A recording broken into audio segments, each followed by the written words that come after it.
आप देख रहे हैं खबरों, तबसरों और तज्जियात पर मबनी पाकिस्तान का सबसे मोतबर न्यूज शो दुनिया, कामरान खान के साथ। अस्सलाम वालेकुम, मैं हूं कामरान खान। शहबाज शरीफ हुकूमत के लिए बेपनाह परेशानी का सामान लग रहा है। नून लीग और उसके इत्तेहादियों के छक्के छूटते नजर आ रहे हैं। अदालतों में इमरान खान लगातार कामयाबियां हासिल कर रहे हैं।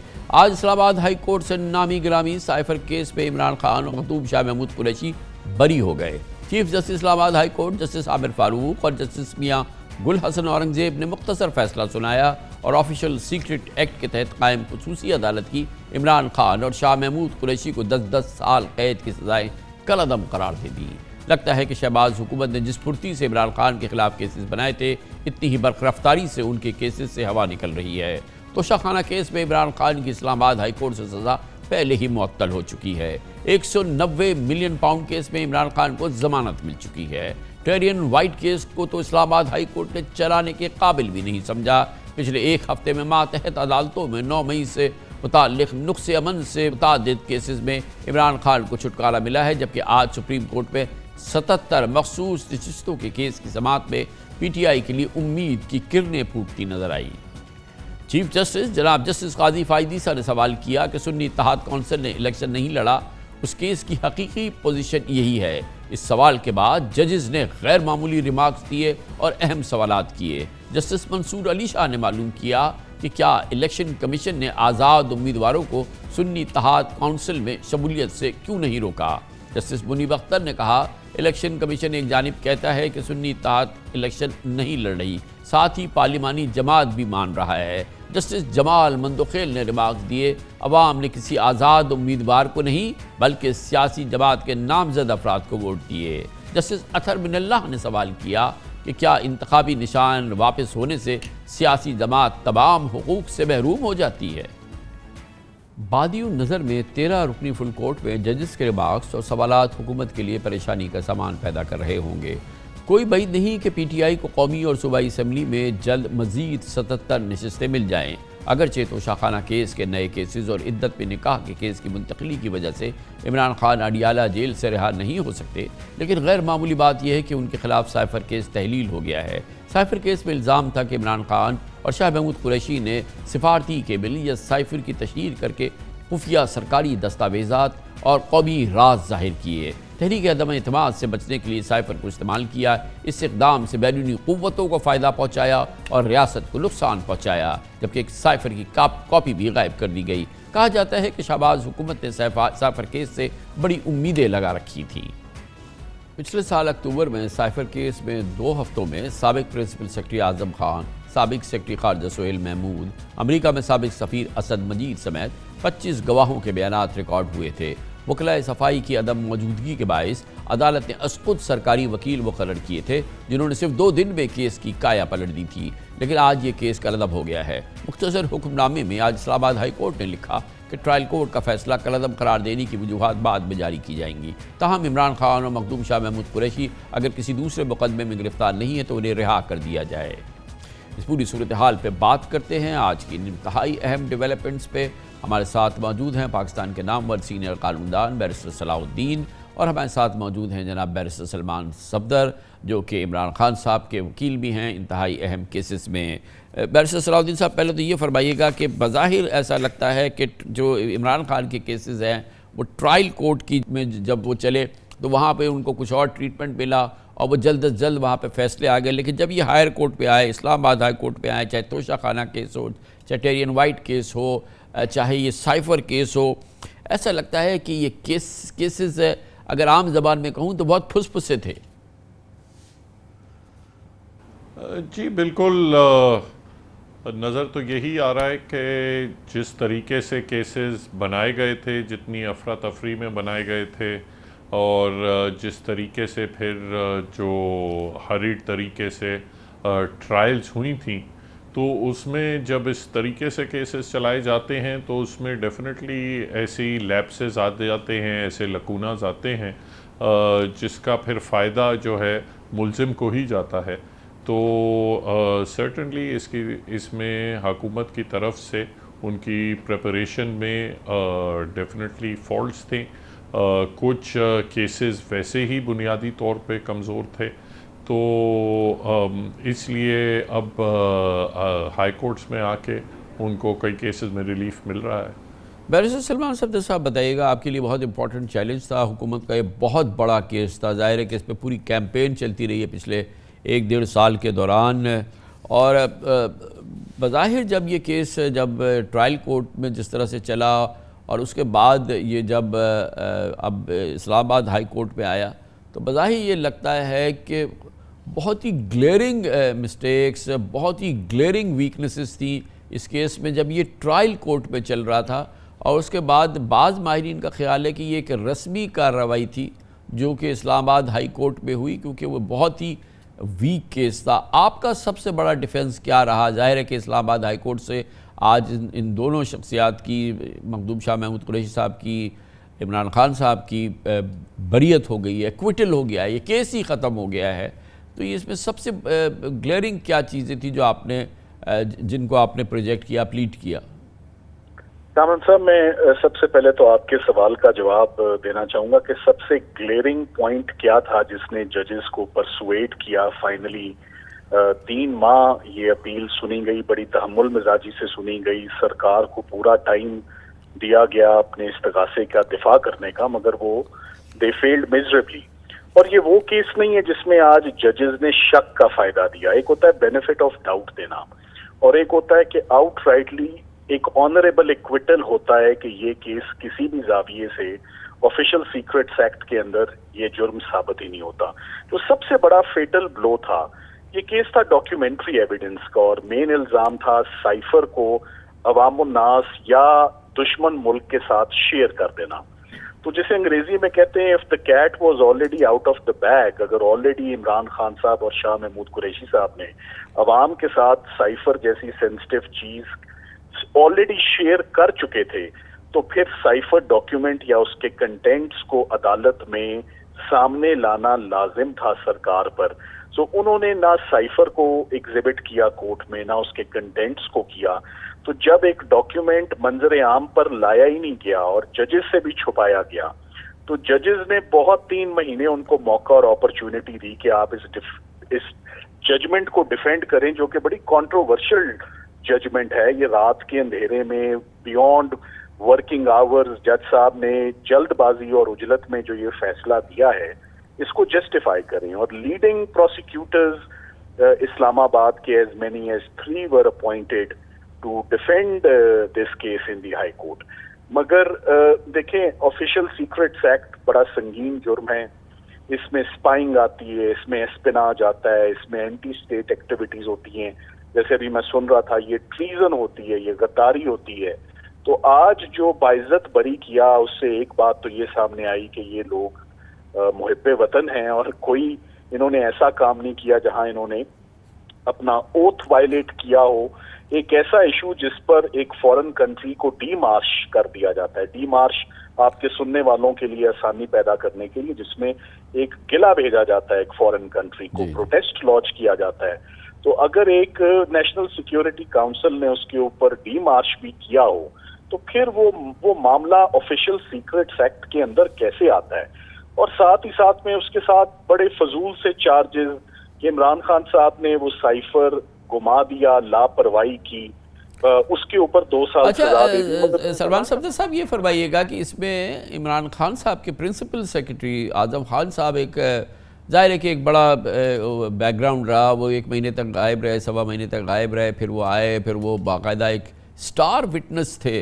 वो स्टार विटनेस की जो टेस्टिमनी थी वो कैसे डिमोलिश हुई आजम खान साहब की? क्योंकि बहरहाल बज़ाहिर हम जैसे लोगों को लग रहा था कि ये बहुत सॉलिड गवाह है हुकूमत के। जी, मैं अर्ज करता हूँ सर। देखिए, आजम खान साहब प्राइमरीली जो प्राइम मिनिस्टर ऑफिस में साइफर को ऑफिशियली रिसीव भी वही करते हैं, गार्डियन भी वही हैं, कस्टोडियन भी वही हैं, वापस भी उन्होंने लौटाना था। तो जिनकी अहम जिम्मेदारी बनती थी, जो इनिशियली FIR में मुल्जिम थे, उनका स्टेटस चेंज करके एक मुल्जिम से उनको गवाह बना दिया गया। मगर जब आजम खान साहब अदालत में आए तो उन्होंने तकरीबन इमरान खान साहब को बरी-उज़्ज़िमा किया। और उन्होंने सरकार का साथ अदालत में नहीं दिया। तो जब उनके ऊपर वो थ्रेट, वो फियर या प्रेशर ऑपरेट नहीं कर रहा था और इंडिपेंडेंटली उन्होंने कोर्ट में आके अपनी गवाही दी, तो बड़ी फेवरेबल एविडेंस दी उन्होंने कोर्ट में। तो आजम खान का बयान, जिसे आप को एक्यूज्ड का बयान कहते हैं, पहली बात वो कानून में उसकी वक़्त कोई नहीं होती, और अदालत जजेस को यही सुपीरियर जुडिशरी से गाइडलाइंस भी हैं कि बड़ी एहतियात से आपने स्टेटमेंट ऑफ को एक्यूज्ड या अकॉम्प्लिस, साथी मुल्जिम का जो बयान है उस पर बहुत कदम फूंक फूंक के रखने हैं उसकी गवाही पर, जो है रिलायंस प्लेस करते हुए। तो आजम खान साहब ने तो इमरान खान साहब को बरी जिम्मा कर दिया अपने केस में। तो जो मेन हमारा आज पॉइंट रहा वो साइफर डॉक्यूमेंट्री केस था, साइफर की नॉन प्रोडक्शन, साइफर की नॉन प्रोडक्शन के ऊपर ये केस जी बरी हुआ है। सलमान सफदर साहब, ये तो हो गया मामला साइफर का, लेकिन और जो केसेस सामने हैं, जो इमरान खान साहब के खिलाफ जो स्टार केसेस हैं, वही फ्लैगशिप केसेस हैं।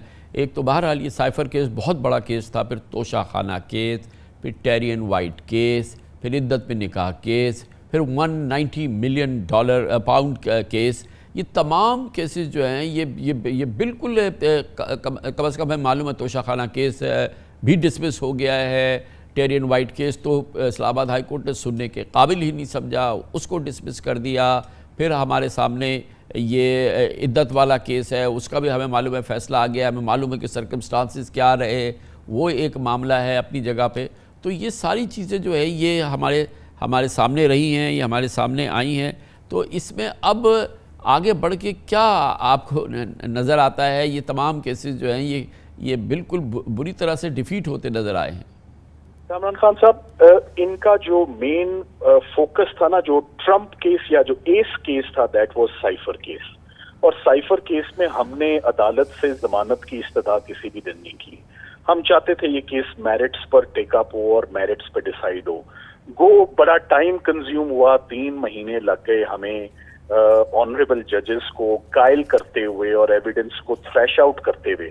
मगर फाइनली मैं कहूंगा कि सबसे बड़ा केस आज डिमोलिश होने से कम मैंने जो बात नोट की है, फैमिलीज में, चाहे वो शाह महमूद कुरैशी की फैमिली हो या इमरान खान साहब की या पीटीआई का जर्नल, आज एक पहला हवा का ठंडा झोंका गर्मियों में उनको मिला है। और बाकी केसेस, अगर मेन केसेस बुरी तरीके से कलैप्स हुआ है तो बाकी cases would also follow the footsteps.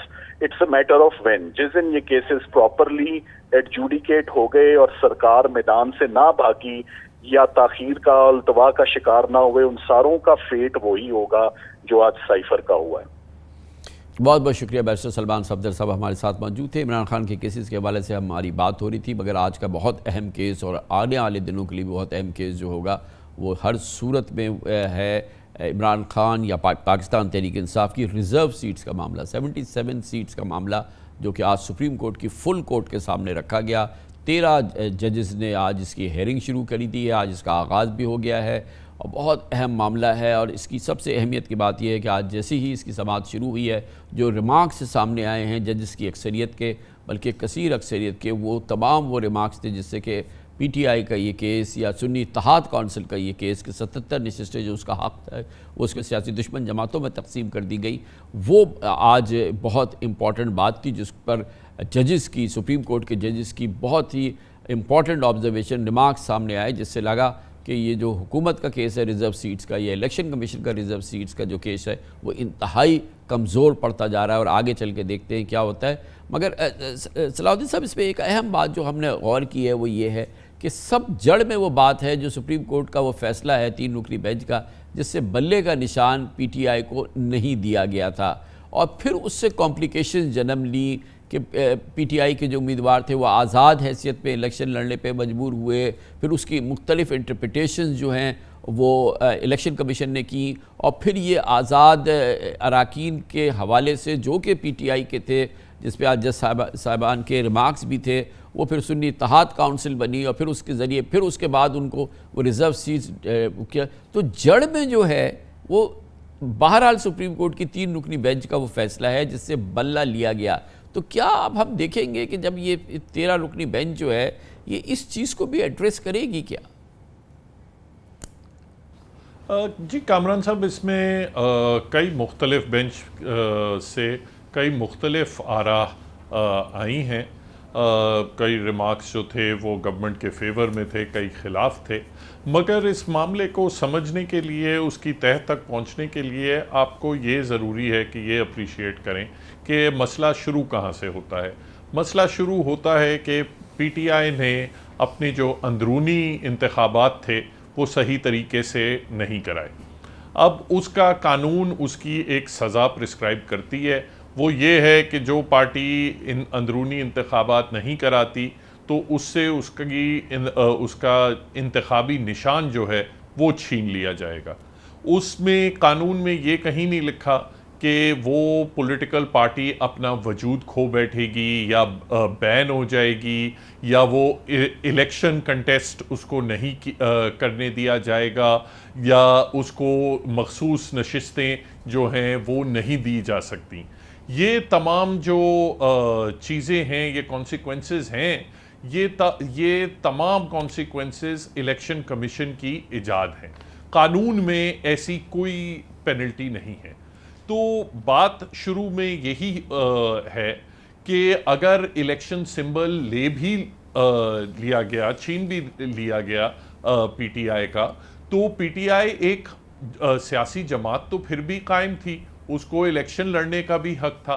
तो जहां सलमान राजा साहब ये बात करते हैं कि बेशक आप मुझसे मेरा इलेक्शन सिंबल ले लें, मगर मैं बतौर पीटीआई के कैंडिडेट मैं इलेक्शन कंटेस्ट कर सकता हूं, तो ये बात मेरी नज़र में तो दुरुस्त है।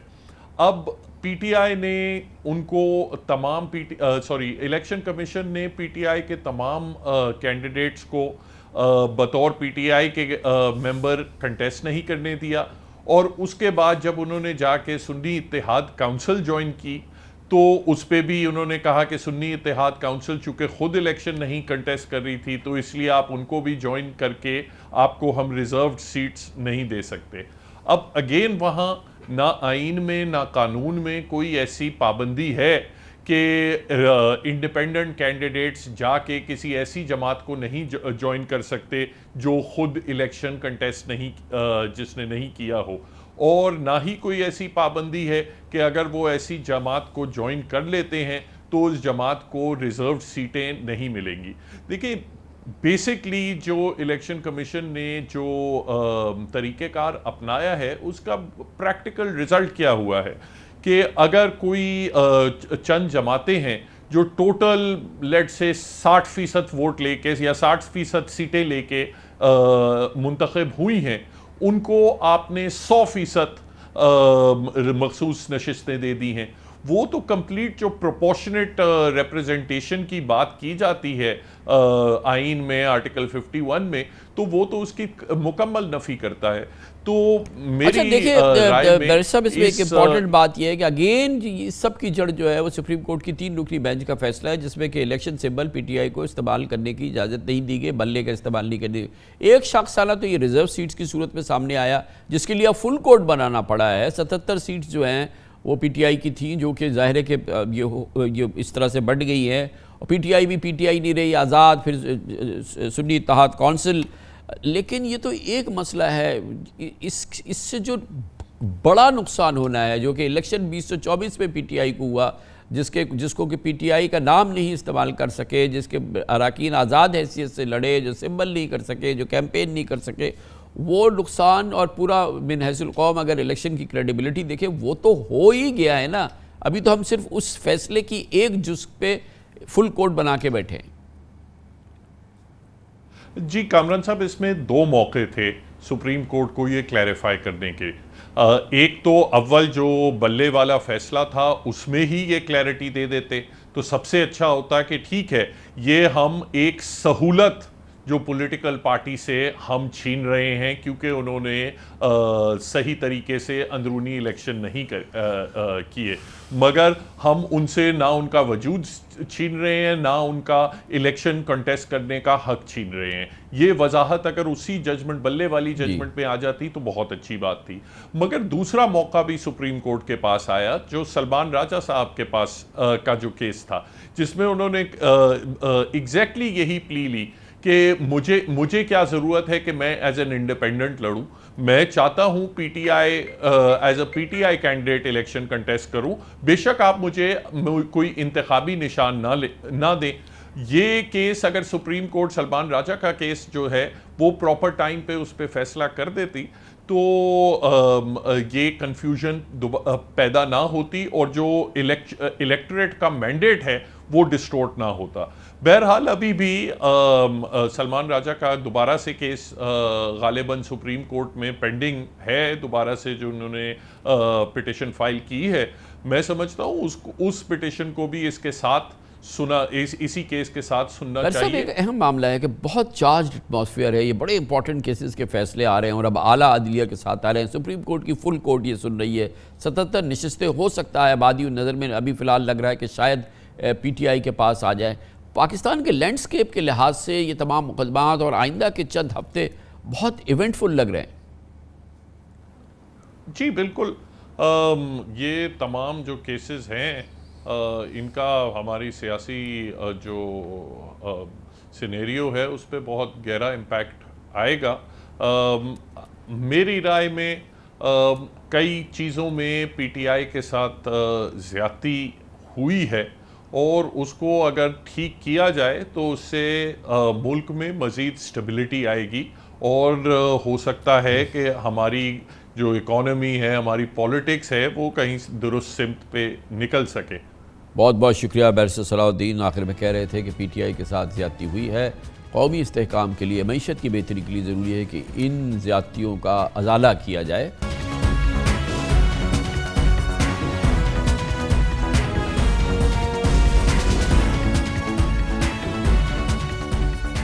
Welcome back. खुदा का लाख लाख शुक्र है कि महंगाई का तूफ़ान थमना शुरू हुआ है।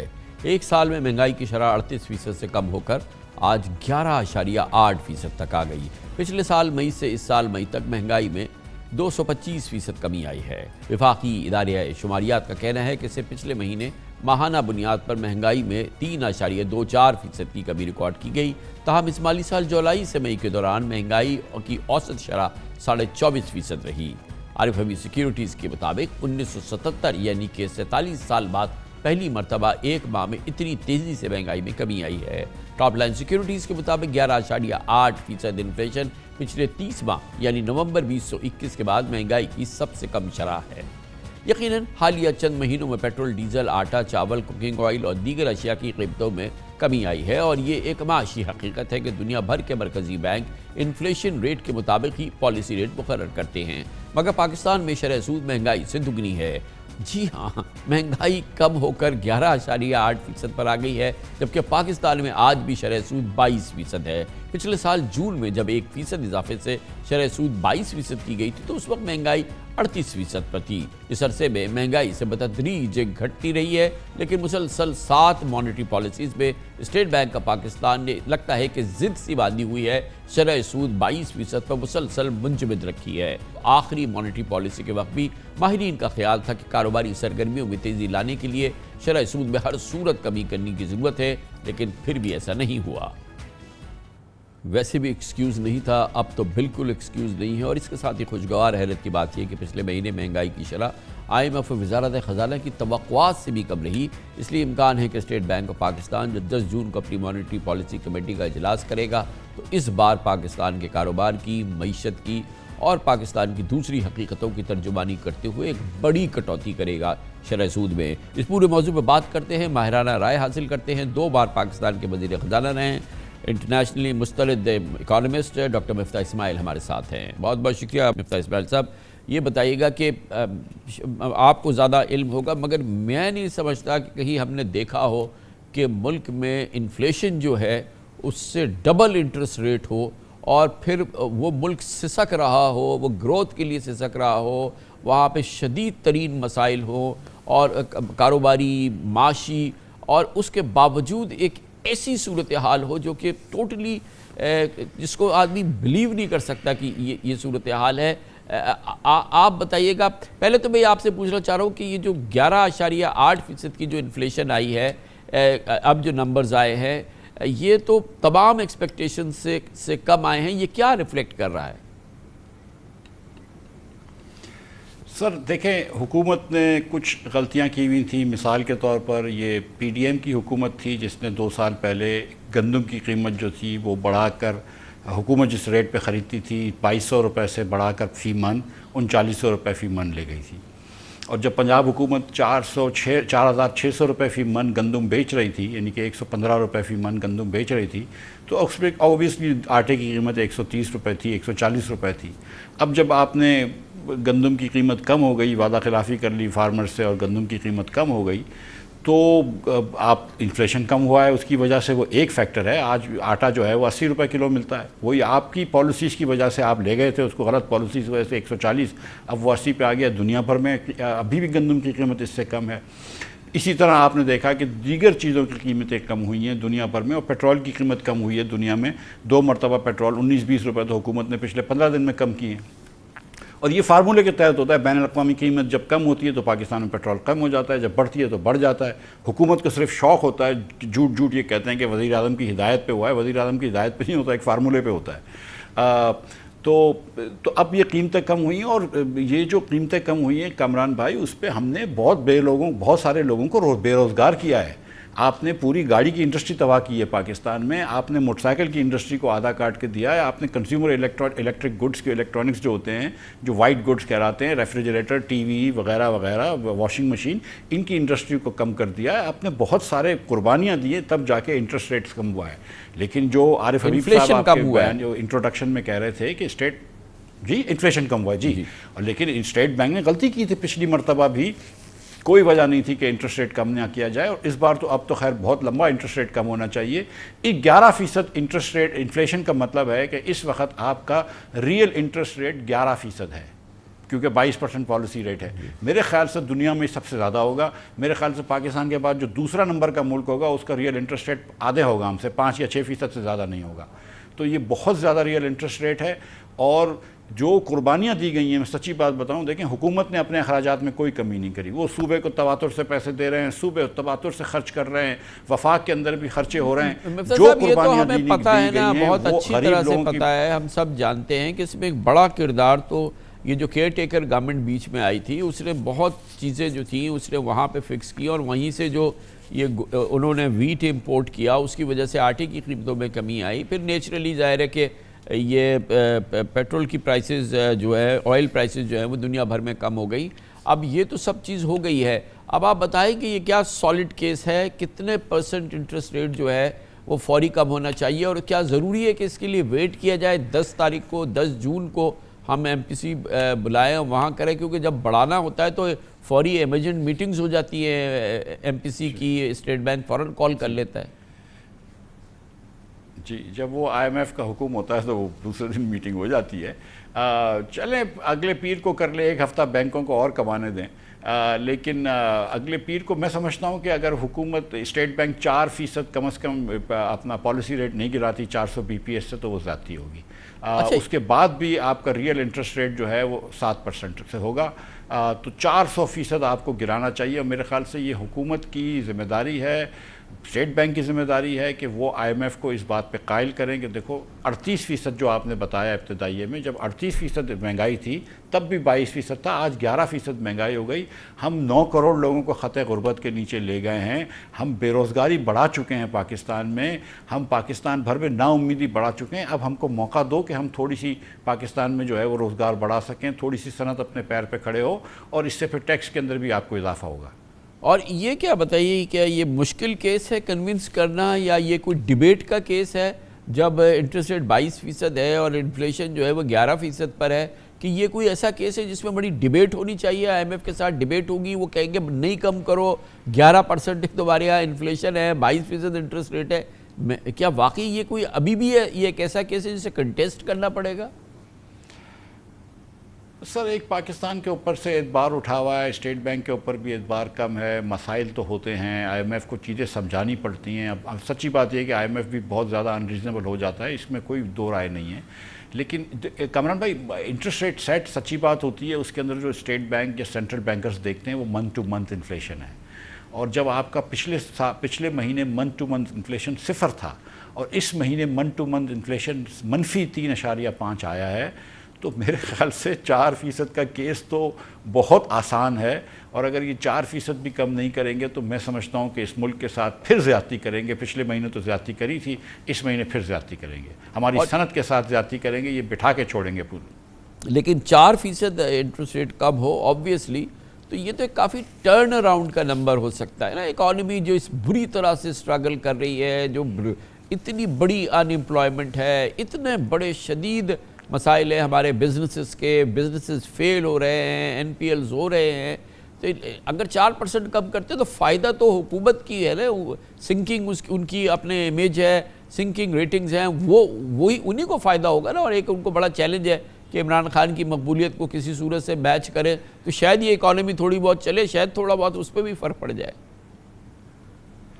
सर 116 अरब रुपए हुकूमत इससे महीने का कर्ज पे पैसे बचाएगी, 120 अरब रुपया। तो सबसे बड़ा फ़ायदा हुकूमत पाकिस्तान को है कि 120 अरब रुपया आप जो सूद की अदायगी करते हैं उसमें आपको माहाना बचेगा 4% पे, ठीक है। तो एक तो हुकूमत का ये फ़ायदा हो जाएगा। इसका ये मतलब नहीं कि इनको कहीं और ख़र्चा कर देना चाहिए, ये खसारा बचा देना चाहिए। उसके बाद जो आप देखें ना कामरान भाई के इस वक्त टेक्सटाइल मिलें हैं वो कम चल रही हैं। आप देखें कि क्या हाल हो गया गाड़ी की कंपनियों का, तो वो कंपनियों ने लोगों को निकाला है।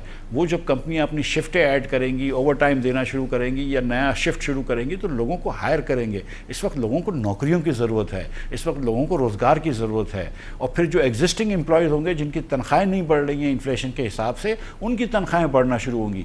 तो थोड़ी सी ब्रीदिंग रूम तो होगी ना। 1 साल से ज़्यादा हो गया है, आप 22% तो ये पॉलिसी रेट है, बिजनेसेस को 24-25 में मिलता है। तो आपको ये करना मेरे ख्याल से ज़रूरी है। और स्टेट बैंक को पिछले महीने भी कर लेना चाहिए था। और मैं समझता हूँ कि इसको अगर आप 4% करेंगे और इकॉनमी चला देंगे, और अगर बजट जो है हुकूमत अच्छा बना देगी, इसमें मैं समझता हूँ कि वक्त तो इन्होंने ज़ाया कर दिया। NFC अवार्ड पर बात करनी ज़रूरी थी, लेकिन अगर फिर भी कुछ बजट में अच्छी चीज़ें कर लेती है और उसके बाद कुछ बहुत ज़्यादा महंगाई नहीं तो आती, तो फिर इसके बाद अगले महीने फिर 2-3% का चांस लग सकता है। तो ये इसमें एक और चीज़ इम्पॉर्टेंट है, ना सिर्फ इन्फ्लेशन बहुत ड्रामेटिक उसमें हमने कमी देखी है, दूसरी जानिब करंट अकाउंट सरप्लस हम देखते रहे हैं, उसके साथ आज ट्रेड डेफिसिट के जो नंबर आए हैं वो भी काफ़ी हौसला अफजा हैं। ये पूरा सिनेरियो जो है वो एक जानिब तो जाहिर है जो अभी हमने इंटरेस्ट रेट की बात की, ये एक अच्छा बैकग्राउंड भी है जिसपे कि हुकूमत बाकायदा एक बेहतर बजट दे सकती है, IMF को कन्विंस कर सकती है। देखिए कामरान भाई, ये जो ट्रेड डेफिसिट का नंबर है उसकी एक वजह कम होने की ये भी है कि हमने यहाँ पर कंज्यूमर डिमांड या एग्रीगेट डिमांड को मार डाला है। तो लोगों के पास पैसा ही नहीं छोड़ा है कि वो इंपोर्ट कर सकें कोई चीज़। तो डिमांड डिस्ट्रक्शन की है ना बाकायदा, जाहिर है रिलैक्स के बिल्कुल जी, डिमांड डिप्रेशन की है, डिस्ट्रक्शन की। तो जब पाकिस्तान में सनत ही नहीं लग रही नई, तो मशीनरी की इंपोर्ट तो नहीं हो रही। जब आप यहाँ पे 4% का इंपोर्ट कम करेंगे तो मशीनरी लगना शुरू होगी, तो फिर थोड़ा सा इंपोर्ट बढ़ेगा। लेकिन उसकी फ़िक्र नहीं करनी चाहिए अगर आप मशीनरी वगैरह इंपोर्ट कर रहे हैं तो, लेकिन आपको साथ साथ बरामदात बढ़ानी चाहिए, तो थोड़ा सा उस पर फ़र्क आ जाएगा। लेकिन जो आपने बात फरमाई कि अभी इतना अच्छा बैकग्राउंड है कि जब आपके पास ट्रेड भी डेफिसिट कम से कम है, जब आपका करंट अकाउंट सरप्लस है, तो आपके पास रूम है उधर कि आप यहाँ पे इंटरेस्ट रेट्स कम करें, और वहाँ पर अगर थोड़ा सा बढ़ भी जाए फिर भी आप तकरीबन बैलेंस ही रहेंगे। थैंक यू सो मच, बहुत बहुत शुक्रिया। जनाब मिफ्ता इस्माइल हमारे साथ थे। इसके साथ ही हमारे आज के प्रोग्राम का अख्ताम होता है। कल आपसे फिर मुलाकात होगी इंशाअल्लाह। कल तक के लिए कामरान खान को इजाज़त। अल्लाह हाफ़िज़।